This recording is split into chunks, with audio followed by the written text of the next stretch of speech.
If you've read more than a few books on Golden Dawn Magick, you'll likely encounter that the banishing form of the Lesser Pentagram ritual is often labeled as the system's synecdoche or signature technique. On the internet, that seems to be many people's obsession and even entire practice despite the path. But is the former true? Is the LBRP really the most appropriate technique for such titles? Let's find out. The Golden Dawn system. The Golden Dawn system is very eclectic. It fuses Hermetic Kabbalah, alchemy, Egyptian mythology, astrology, ancient philosophy, Gnosticism, and the Enochian watchtowers and aethers, and I probably missed something. While separate approaches within Golden Dawn derivatives, these map to the tree diagram. Common sense. A synecdoche or signature technique must represent the system's totality, expressing how its essential components operate within the whole.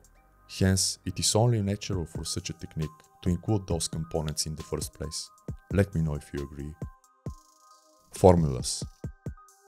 Supposedly, they are rituals strictly for order members. On the contrary, Golden Dawn books present a pentagram and a hexagram formula working with the elemental, zodiacal, and planetary forces in the face of paths and Sephiroth. Synthesis. Considering those, in my humble opinion, it is pretty apparent that nothing engages the system's totality somewhat proportionally, save for the Supreme Pentagram ritual SRP, packing a remarkable punch and blend of symbolism. Spirit Pentagrams. Being passive and active, the SRP's Golden Dawn Spirit Pentagrams express gradual transitioning from one element to another based on mutual qualities or density, coupled or, if you prefer, ordered by spirit. Spirits of elements.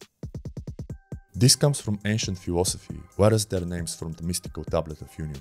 Resembling Ophanim, the spirit spokeswheel goes with the Kabbalistic names explained in my works on the right.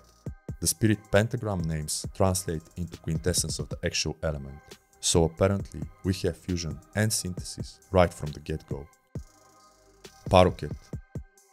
The LRP places the operator at the intersection of Pe and Samex paths. SRP goes further. It works with the veil of Paroquet, which, like the abyss separating the supernals, borders between the moral and mundane triangles. This reminds us that SRP is not Enochian magic. It actually operates within the Kabbalistic paradigm, i.e. the Tree of Life. LVX.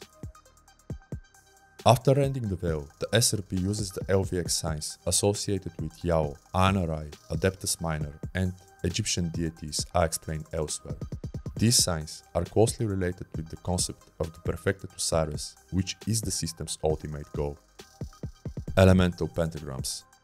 The SRP spirit pentagrams couple with the appropriate elemental ones. Invoking toward and banishing from the element's point within the pentagram, the second group also aligns with the mentioned regarding ancient philosophy, the elemental tablets, the rose cross, and even parts from the Bornless ritual. Therefore, it makes SRP relevant to so many devices in Western magic. Elemental names. Besides Yod-Heh, Vav-Heh, and Adonai present in the LRP, the SRP employs the names of Hesed and Geburah. Regarded as higher principles, the same associate with significant changes and defining personality traits. This unveils the reusability of concepts within the system and various elements having different applications based on context. Linea Spirituum Sancti.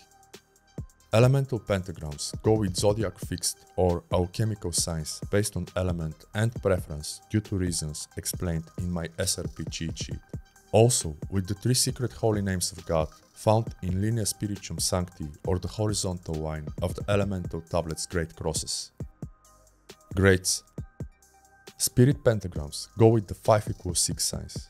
Elemental ones go with those of the elements, the lower grades, and the lower 4 Sephiroth. Once more, this unpacks the system's reusability, interconnectedness, and grand synthesis. Flashing fusion.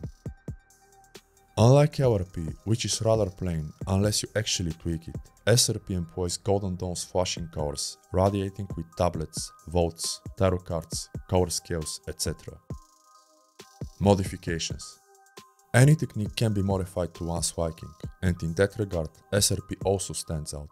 One example is implementing the Yod-Heh Vav-Heh formula for the Elements version. Another is actually using the tablets. A third one I'm aware of swaps out the traditional archangels for the kings, and incorporates the Enochian key for rending the veil, the sigil of truth, and perhaps even the tarot. Whatever the case, all these modify but do not alter the right's richness and its synthesis of the system. Solve Coagula.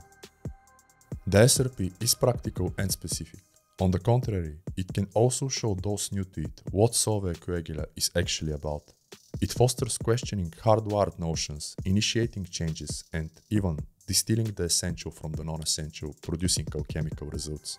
Let me know if you agree. Personal opinion. Considering all this, and perhaps some stuff I actually had to pay more attention to, I believe the SRP is the genuine signature or synecdoche Golden Dawn rite, and perhaps the most underrated in Western magic, at least in the books. In and of itself, each of its components is a fusion of concepts and approaches reflecting the Golden Dawn's essence. In contrast, others could be regarded as somewhat highly overrated, but that's just my opinion. Let me know if you agree, and thank you for your time.